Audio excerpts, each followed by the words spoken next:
The psychology of extreme ownership is quite simple. No excuses, no one else to blame.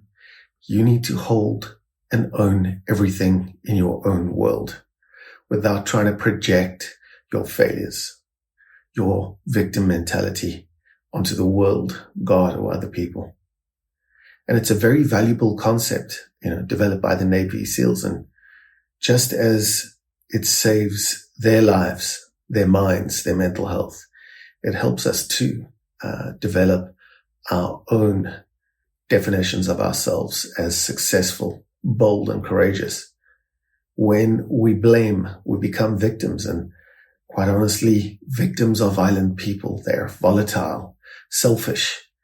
They never take responsibility, and in doing so, hide, keep secrets, and lie, and become aggressive to defend the lies, not only that they portray to others, they lie to themselves as well. So the Navy SEALs said, if a mission fails due to any kind of error, something we left out, some kind of omission, something we did in terms of neglect, you take full responsibility for it. And in so doing, you remain authentic. And that's where it becomes a spiritual practice for us. The mindset eliminates the blame game entirely and immediately focuses the entire person, or the entire Navy SEAL team for that matter, on finding solutions, not going over and mulling on the problems. If we fail at life, we are ultimately to blame for our own actions and responses, especially if we continue the failing mindset year in and year out. And that's what victims do. And we all have that capability within us. Contemplative intelligence really is that true mirror that allows us to see ourselves and how we think, feel, and behave for what it really is. And no masks are required. And that's the kind of extreme ownership that really changes our mental health pretty quickly. So we go from victim to owner. I'm unhappy because I lost my job, because the boss is bad. My relationships always fail because I guess I just attract the wrong people. These kinds of mindsets are the victim mentality that extreme ownership can help us with. I definitely use the psychology of extreme ownership as a tool to teach people how to take that ownership and ultimately control through authentic power that they can develop through practicing mindfulness techniques that get rid of having the personality lead the assault. So life itself is about high stakes, whether you're at war or at home. And it's I suppose life is pretty much a life or death operation. And there's no room for excuses with this extreme ownership idea. No blame, no finger pointing, definitely no victimhood, and a intense focus to get on with what we need to get on with, as opposed to wallowing in our misery.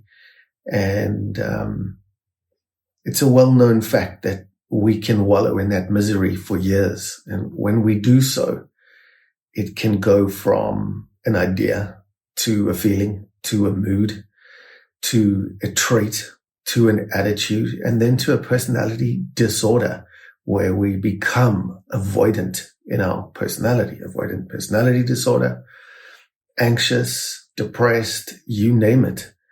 And any kind of mental health program that's worth its weight is all about shifting the onus, the locus of control, onto the person, where they take charge in some kind of accountability for their lives, and then they grow step by step through any process really to become authentic, real, free. And in those states, they can recreate things and live out their passions, and then they become less and less stuck, emotionally damaged, traumatized. So there's always a way out, and that's what you've got to do if you're a Navy SEAL or if you're depressed. And if you've been depressed for 10, 20 years, you need to find a way out, just like a Navy SEAL has to find their way out of Iraq or Iran, and bet their life on it. Of course, mental health problems are fueled by feeling less than. So we've got no self-efficacy. It's fueled by blaming. It's fueled by all of these things that ultimately can put us in a cage or in a box 6 foot under if we're not careful. Stress does lead to a diseased body, a diseased heart, and a diseased mind. There's no doubt about that. The research is in. So if we can create those states through lower thinking, feeling, and behaving, then the opposite must be true. If we want to create something beautiful, sustaining, powerful, where we can create and grow and change ourselves and others in the world, we can do so with a new mindset, a new way of thinking, feeling, and behaving. So the critical distinction really with the philosophy of the psychology of extreme ownership is that you don't sit and remain defined by your past. You don't allow the pain of the perpetrator to control your present emotions, decisions, and relationships in life. You don't wait for that apology. It may never come. And, ships are built. They don't come in. We don't wait for justice. We don't wait for a redo. No, we get on with it with ownership, and we acknowledge the pain that we've experienced. We accept what was unfair, cruel, and something we didn't want. So we get to the point of my healing is my responsibility. I stop being triggered, which is a favorite word of many people who stay victims. And you instead use your own triggers, your own emotional regulation, and you do the work of, seeking help, finding ways to process pain, and then to grow through it. So that's the ultimate act of self-empowerment, any which way you look at it. It's you in the present, taking back what we call the authentic power, where once we were victims of powerlessness, where we couldn't do anything. We take ownership back, and we can do it through a number of ways. The first way we start with it is knowing that you define the mission. So you set the rules and the parameters. What do you want to achieve out of life? Who do you want to become? What kind of a person do you want to be? Or what impact do you want to have? This is the mission.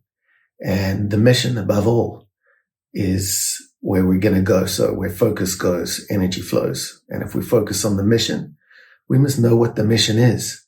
So number one, define your mission. And then secondly, you can own your failures. That's a big one. If we fail to prepare, communicate, adapt, if we fail to improve, to do the work, if we decided to quit rather than persevere, we need to own these things. And then thirdly, you practice discipline. You cannot change without discipline. It's a requirement of change.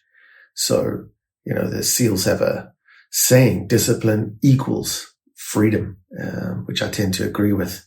When you own your life through extreme ownership, you own your habits, you own your behaviors, you even own which thoughts you decide to believe. Are you going to feed the negative ones or the positive ones? Are you going to write down affirmations, or are you just going to let your self-will run riot and let whatever thought come across your mind do so without being questioned? So we can take extreme ownership through waking up early, eating a healthy diet, meditation, perseverance, getting back in the game, staying in the game, even when it's difficult. And another way we can do it is remembering that you lead yourself first. You cannot give away what you don't have. In other words, you cannot lead others, or even find a place in a meaningful community if you cannot lead yourself. So the psychology of extreme ownership is the ultimate act of self-leadership in a way. You stop waiting for a leader and you just become one. So stop playing the blame game. Just for the next 24 hours, catch yourself and blame no one. Stop, rephrase, Find your 1%. So even when something is 99% someone else's fault, find that 1% that you could have done better and build on that. Did you communicate, prepare, set boundaries?